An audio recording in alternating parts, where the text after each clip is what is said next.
Greetings, family. This is Brother Ron. You are listening to and watching We All Be News, News-Free Dixie for the 21st century. Can you dig it? Greetings, family. This is Brother Ron. This is We All Be In It to Win It, minute or more.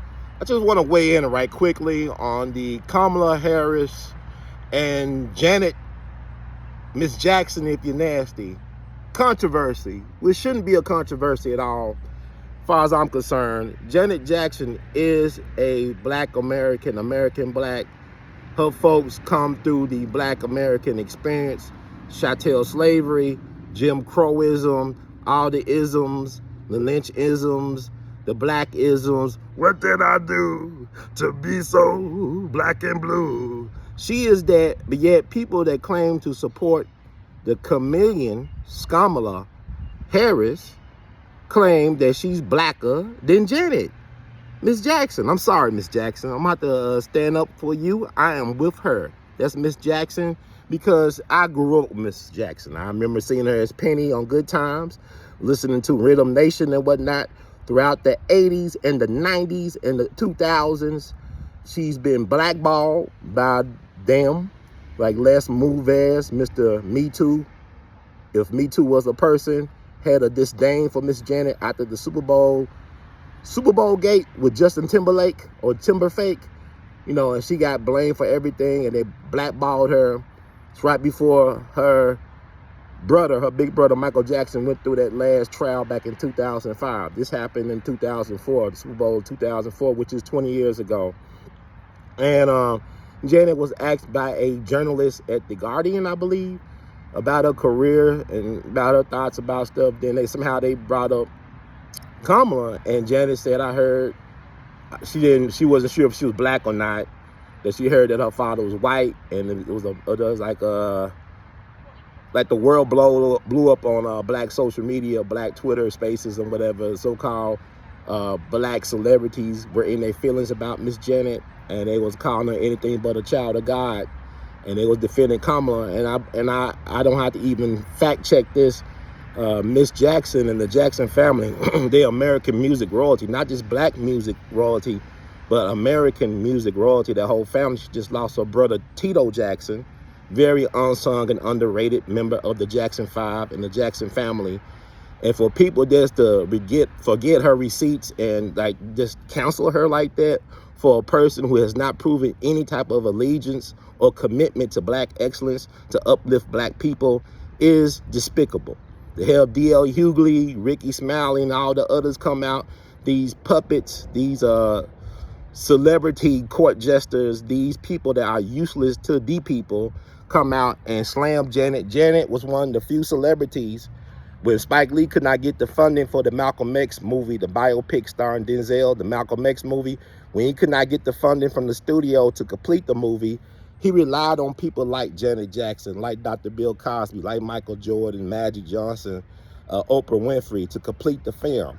A very great film, one of the greatest films ever made, in my opinion, even with its limitations and shortcomings. It was a pretty good feature that's still probably being shown somewhere around the planet. How could you deny her commitment to black people, and for black people, so-called black American people, not to give her the benefit of the doubt? She's been way famous way longer than D.L. Hughley. And for D.L. Hughley and others to think they are the gatekeepers of the culture, they are sadly mistaken, and they've been chin-checked by black Twitter, by black social media. Shout out to the new black media for doing what it do. Now, the Kamala thing is, it's not about I have an issue with her being black or not. That's not about it. My issue with is her authenticity, her realness, her authenticity, her transparency, and her integrity is lacking. Even her own father, Dr. Donald Harris, won't even defend his daughter. Even called her out several years ago when she tried to run for president in the last cycle, the 2020 election cycle, called her out, basically calling her disingenuous and a professional liar. He didn't say it like that, but in so many words, he did. And, he said he's Hindu, Irish, and Jamaican. He never claimed he was black. Now, people say, well, he has an afro. He had an afro back in the day. Look at his pictures. But wake up call, black folks. There are a lot of people that look black, but are not classified as black. You got a lot of folks that look black. It's people darker than me that live in America, that are here. But if you look at their paperwork, they're classified as white. Even Hispanics, there are a lot of white Hispanics. I went to school with white Hispanics. I went to school with so-called people of color who are classified as white. So this should not be a surprise. Our thing is, it's not about race, it's about realness and being authentic.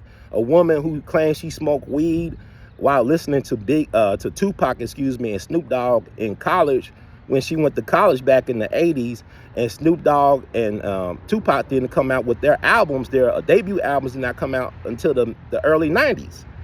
So that's a problem. Then the Breakfast Club with the bat for her trying to say, well, y'all got it misconstrued. I remember watching that Breakfast Club interview when it came out, and she should have clarified it at that point. Then they should have clarified then, but this is the thing. There's a lot of gaslighting going on with black people on social media. Social media is the new MK Ultra, so there's a lot of gaslighting going on with so-called trusted sources and whatnot.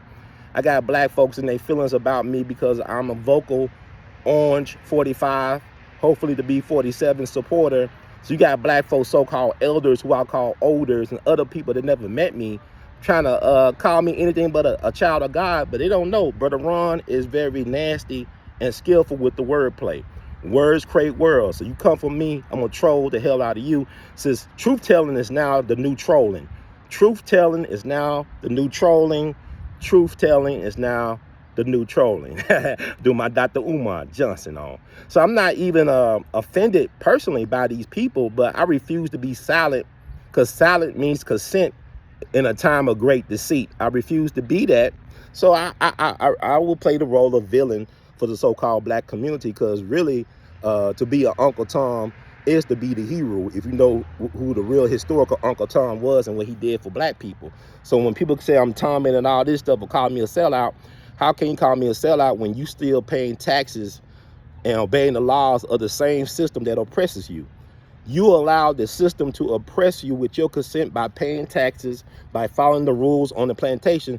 Ain't no black person, so-called black person in this system is qualified to call any other so-called black person a sellout. The issue with Camala is integrity, is character, is transparency, and also her horrendous political record when it comes to dealing with so-called black Americans. Now, my thing is this. If her daddy said that he's black, okay, fine. I have no problem with that.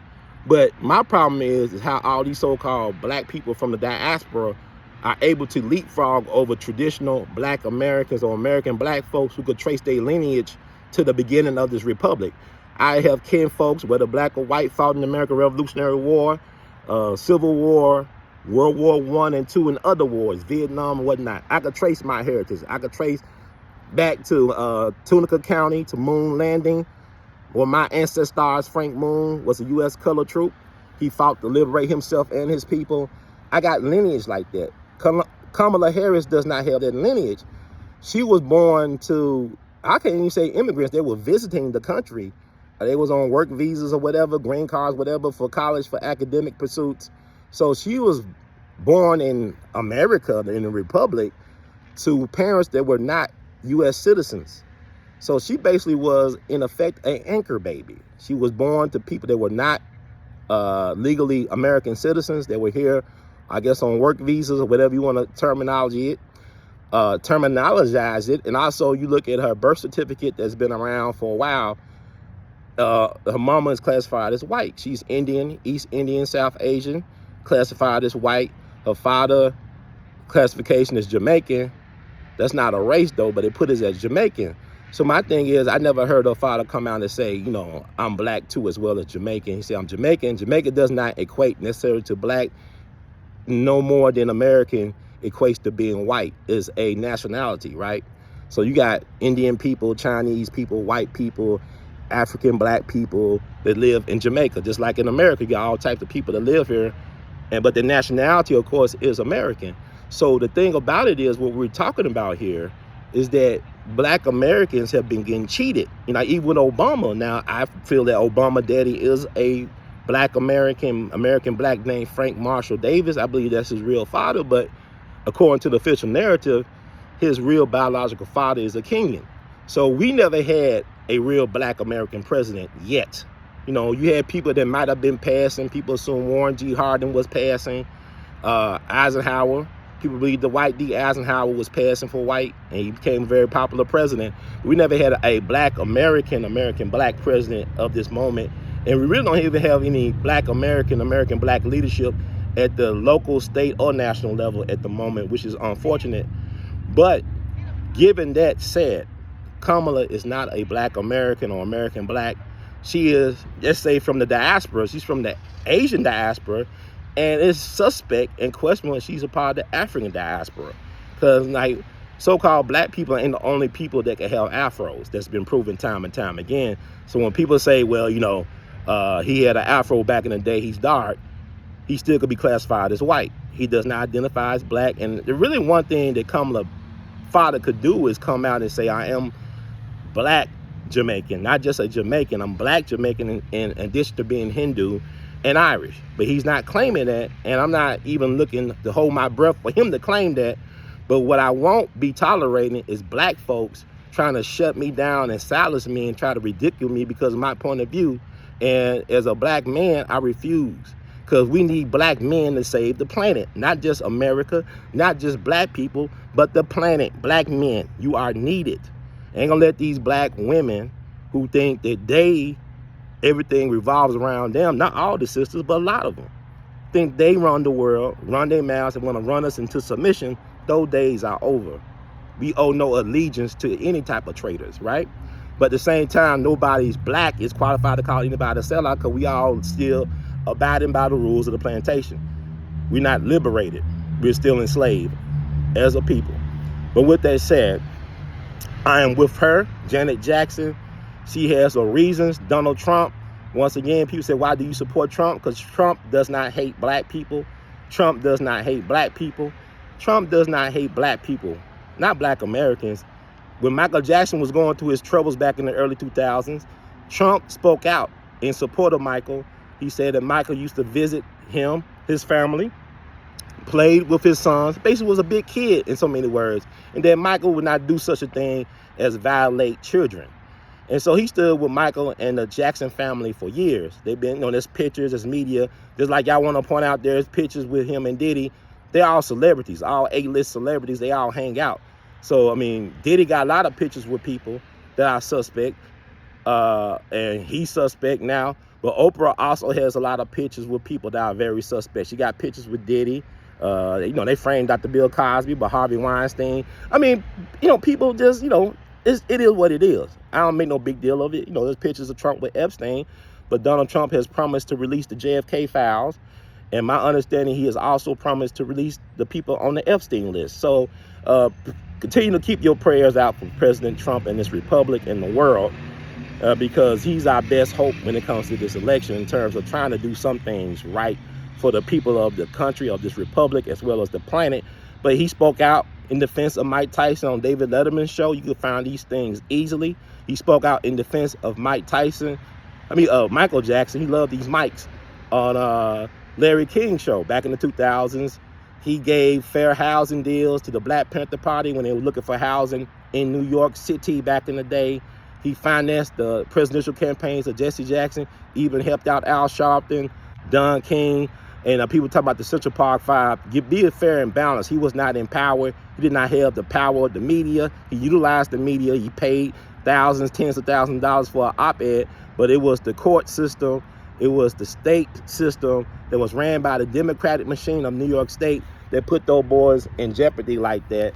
And really, it was the ignorance of their parents, lack of protection of their children that put them in that predicament. It was not Donald John Trump.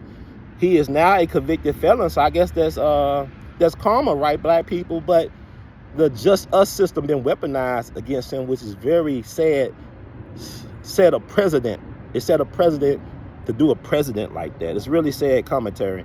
And I really do believe that history will be kind to Donald John Trump. But the thing about it is, let me just talk about this so-called race question of blackness. I had a step grandfather. He was married to my paternal grandmother when she was a widow. They met when they were working at the same high school. He met one of my uncles, my uncle met him when he was his 7th grade English teacher. His name is Neville Brito. Neville Brito, late great Neville Brito. He was my step grandfather on my dad's side. He was from India, and he's from India. Now, if you look at him, look at pictures of him, I'm lighter than him. He could probably pass for black. You know how black people we are, I guess he could be black with good hair or whatever. But the thing about it is he never tried to pass for black. He married a young black widow for a whole bunch of kids, which is interesting. But his first wife was a white woman when they had 2 daughters, from my understanding. But before that, he was born in India. His father was Portuguese, but he was still considered Indian and Portuguese. And he was trained to become a priest in the Catholic Church. Like he was a lifelong Catholic. And he was trained to become a priest, but somehow he got, into this educational path. He was a very charismatic and successful educator at different levels. Junior high, high school, and college levels, well respected by his peer group.